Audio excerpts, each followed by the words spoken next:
Hey YouTube family, welcome back to my channel. Today we're tackling a nail refill. As you can see, my client's nails have grown out significantly due to a 5-week gap between fills. And given her short nail bed, I typically recommend refills every 3 weeks maximum. When nails go too long without a refill, the acrylic can lift and cause an imbalance, leading to pressure on the natural nails. This can cause the apex of the nail to shift, resulting in pressure being applied to the incorrect part of the nail. So in this video, I'll just be doing a refill, rebalance, and trying to get her nails back on the right track. But for clients with a short nail bed, I definitely recommend 3-week nail fill because the apex of the nail get to the nail tip so quickly, and because of that it's damaging the natural nail because of its imbalance. So as you can see, I just went ahead and remove all excess cuticles. Now I'm just using some alcohol to dehydrate the nail. When I dehydrate the nail, I usually wait for it to dry before I apply any primer. So now I'm going to go ahead and apply my nail tips. I'm just going to replace all the tips, replace all the nails that were off, and then I'm going to go ahead and start with my priming and application. Please make sure your nail tips are fitting from sidewall to sidewall. I did go ahead and work on her nail because this was not a fresh wound.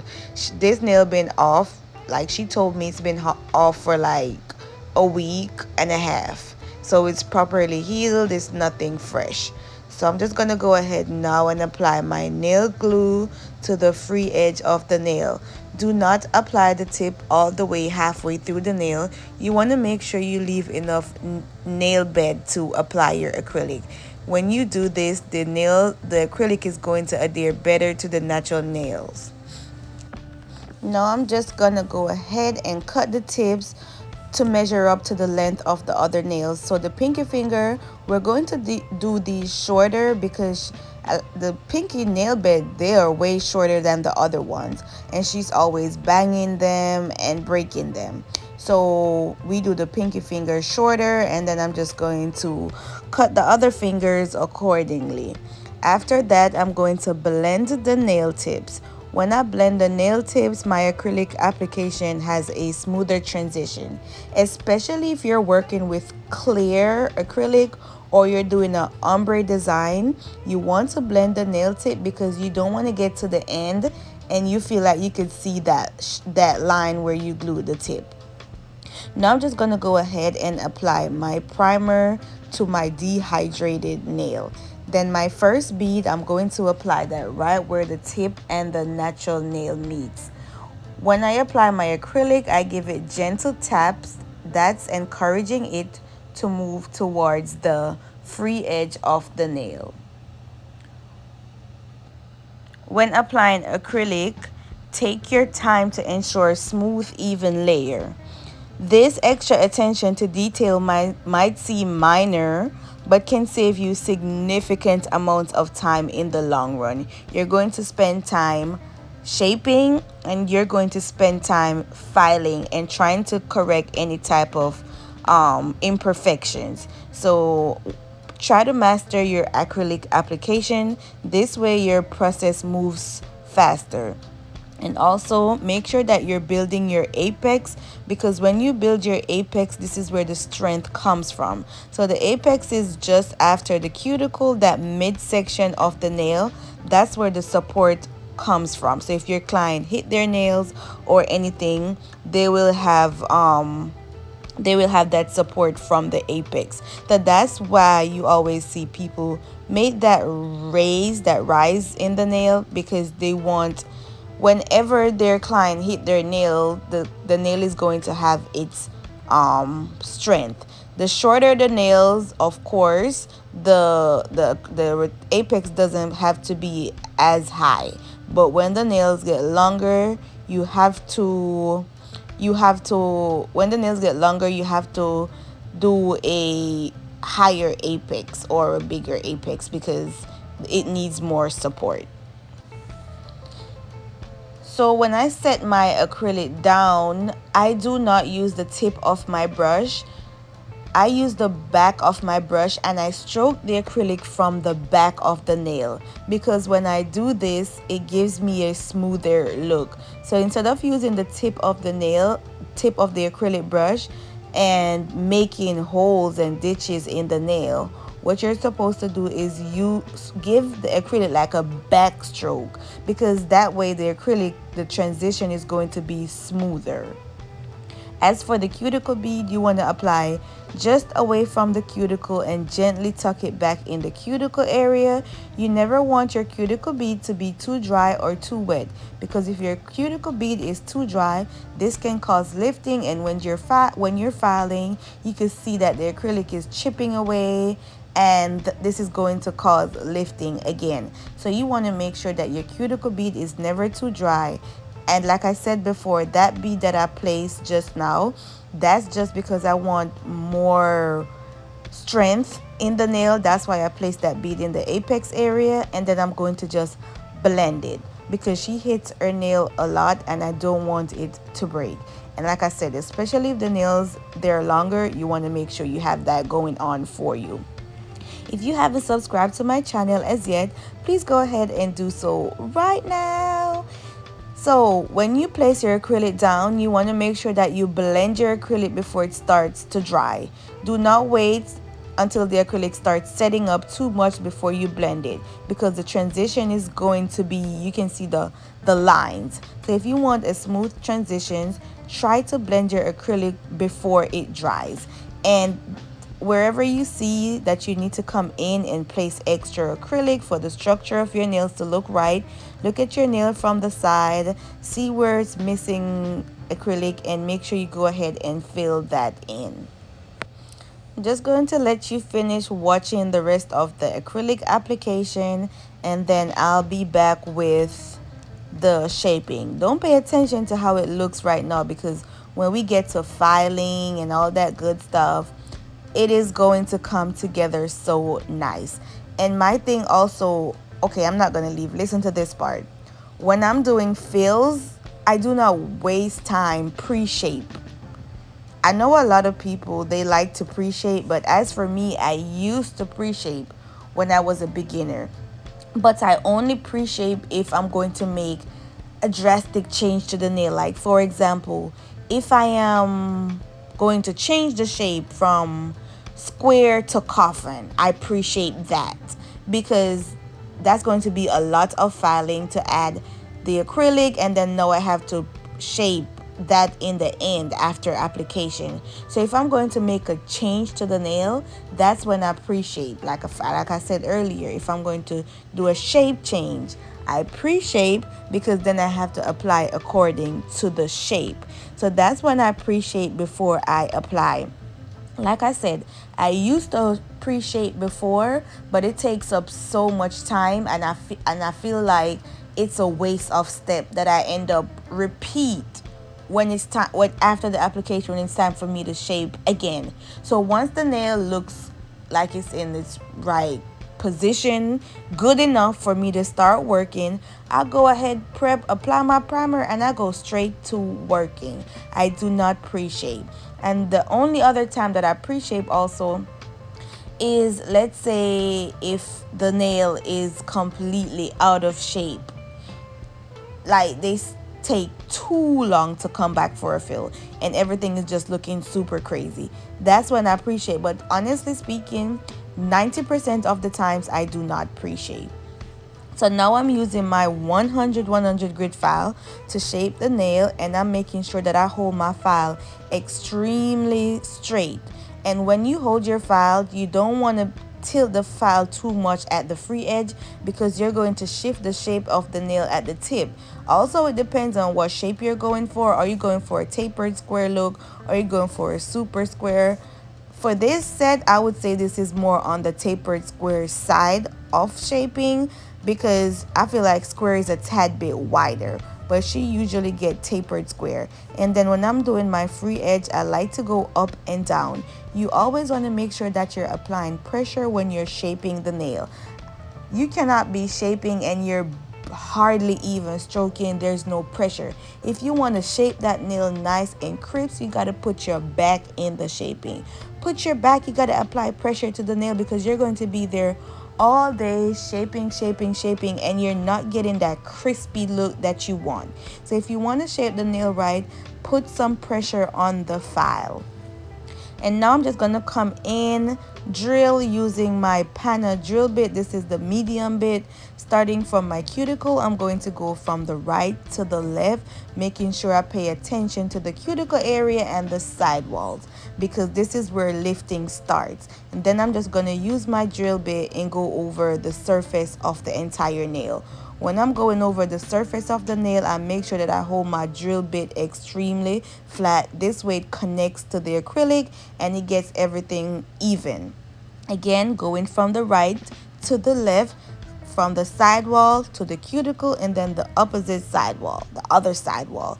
That's how I do. I practice a routine. That way I go faster. When you practice a routine, you're going to start moving faster because you're going to develop a muscle memory. So you want to always do everything the same all the time, unless circumstances are different and you need to change up your technique. But you need to always make sure majority of the time you're doing things exactly the same. When I'm filing, I always look at my nail from the side, making sure the structure is coming together nice and neat, because this is where I do most of my filing.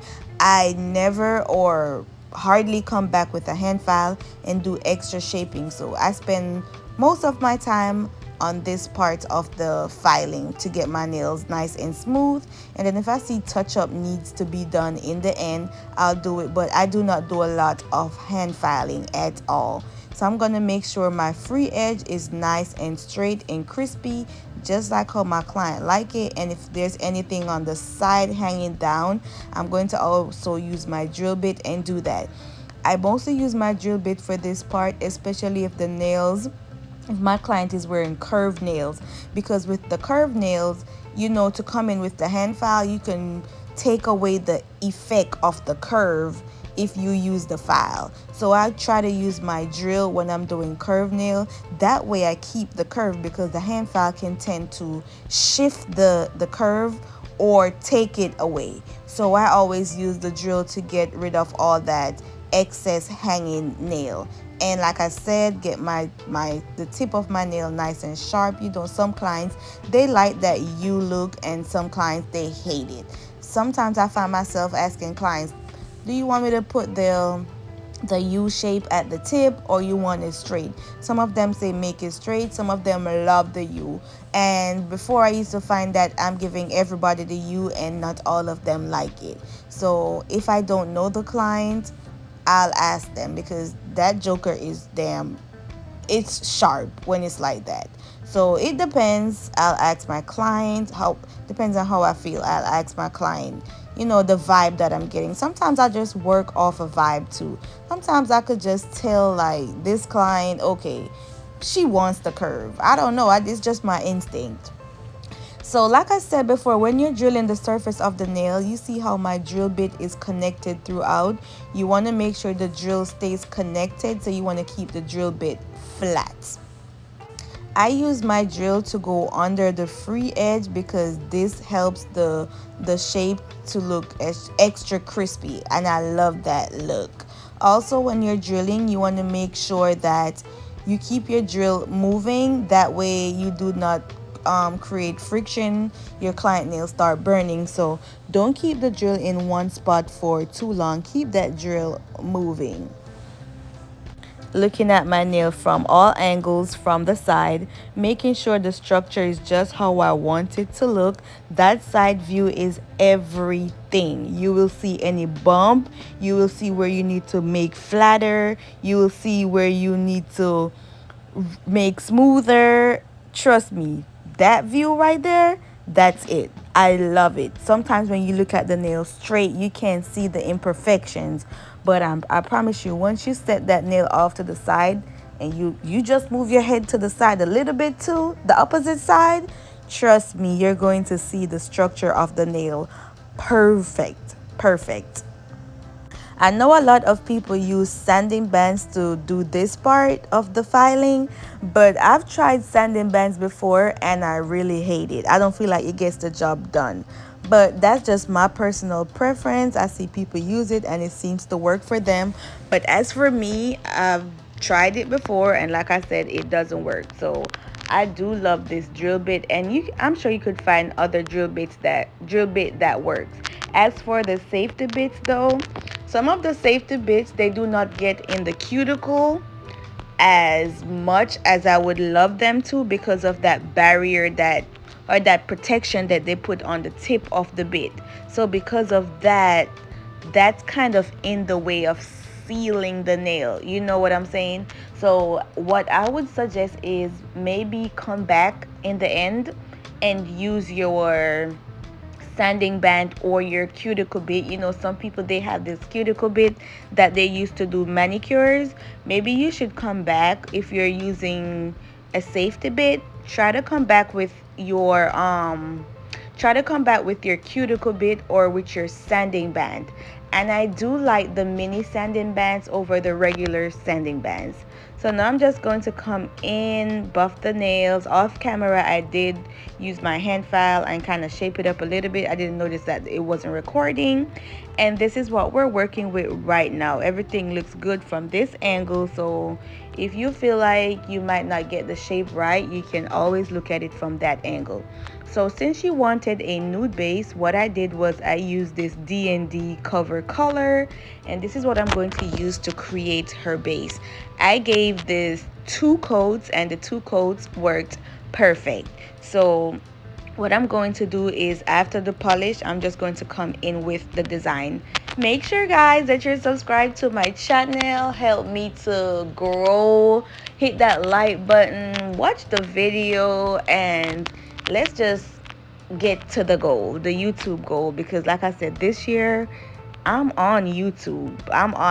Like I'm not letting go. So all you need to do is watch the videos and subscribe and leave comments. Like if you feel like you want to add anything or you have any suggestions, leave some comments in the comment section. And now I have a different angle for my camera, and I feel like I love this angle better. And even my camera setting, I did play with a little bit, and I do feel like this is much clearer than before. So I'm just going to keep playing with different options and see what works best for me, see what looks good in the videos. After I'm done polishing, now it's time for my design. So the pinky finger, guys, I completely forgot to record the pinky finger. I thought it was recording, but guess what, it wasn't. So that tells me that I need to buy a monitor, some screen that I could use to make sure that I'm in frame or I'm recording. So that's the next thing that I feel like I'm gonna invest into, a monitor. So this, I'm doing a heart cherry. So I'm just gonna go ahead and draw the branches first, or the stems first, and then I'll go ahead and do the hearts. So with this brush, I think I'm using the number 17 brush, and this brush is from Origen. I really love their brushes, and before I used to have to use the super long one, but now I'm getting used to using the shorter one. So I think the one that I'm using is 17 mm.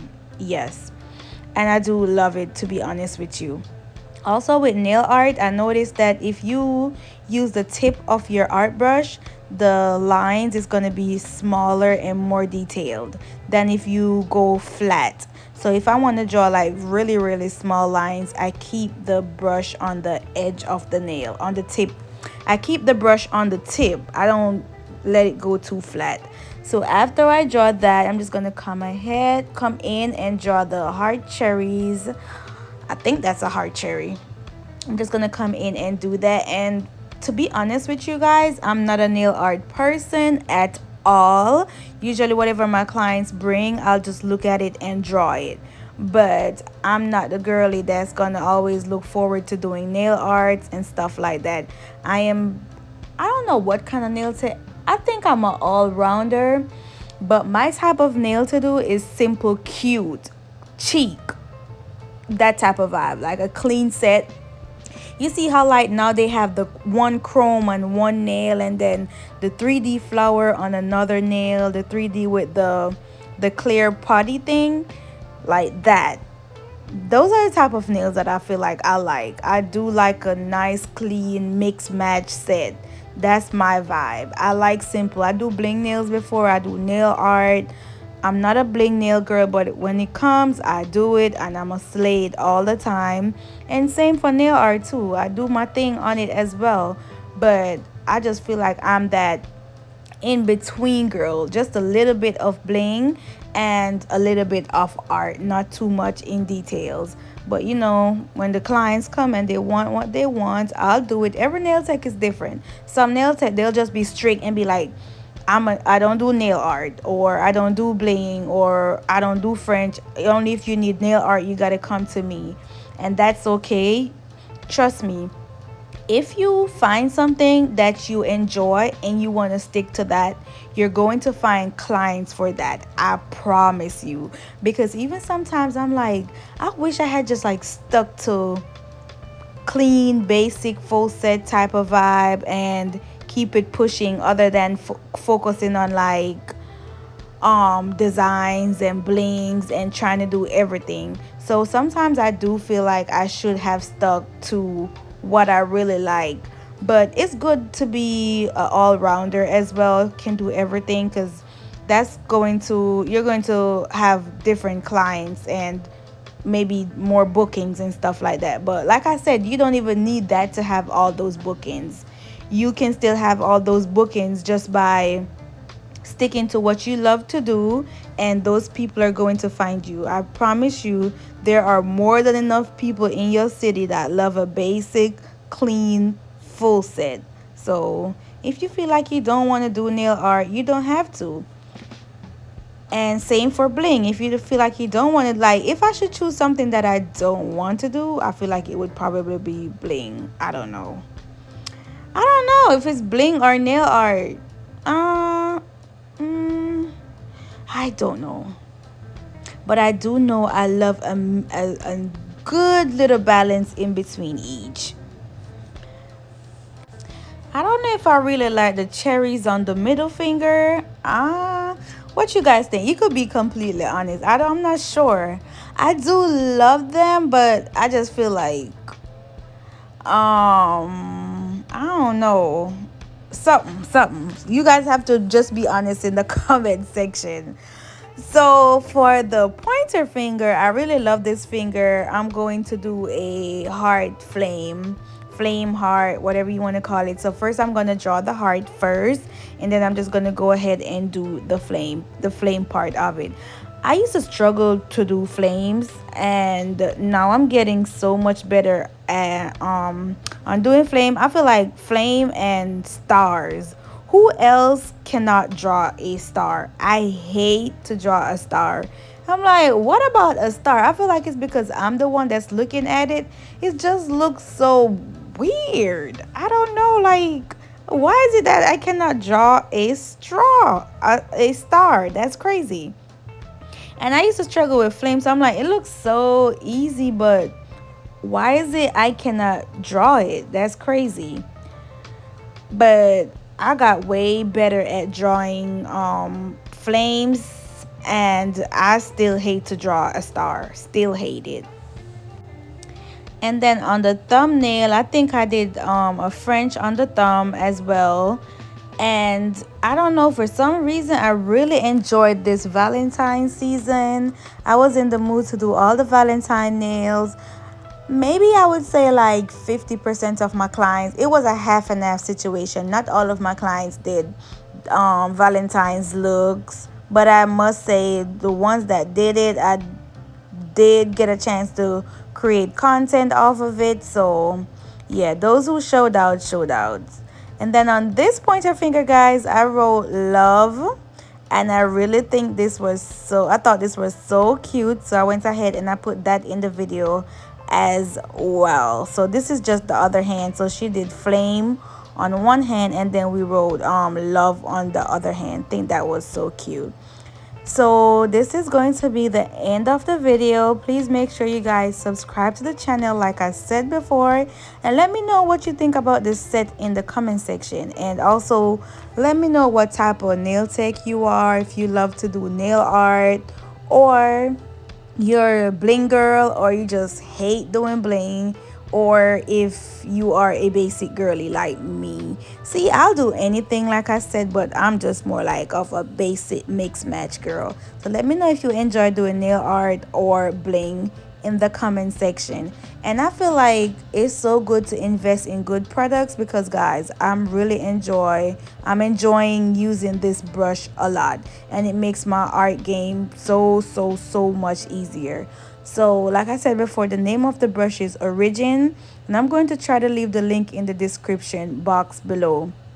And for those of you guys who don't know, my acrylics, they're coming out. I'm trying to shoot towards next week, so stay tuned for that. It's going to be a new collection coming out, cover collection, because you know, one thing about me, I'm all about cover acrylics.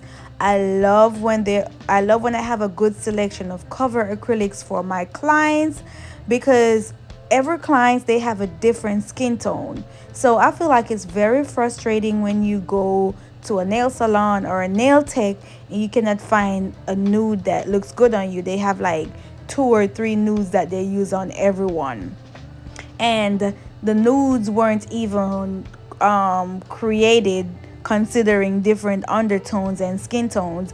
And that is what my goal is. That is what I want to transform. I want to be that girl who creates acrylic based on undertones, skin tones, all that good stuff. So keep an eye out for that. Bye guys, see you guys in the next video.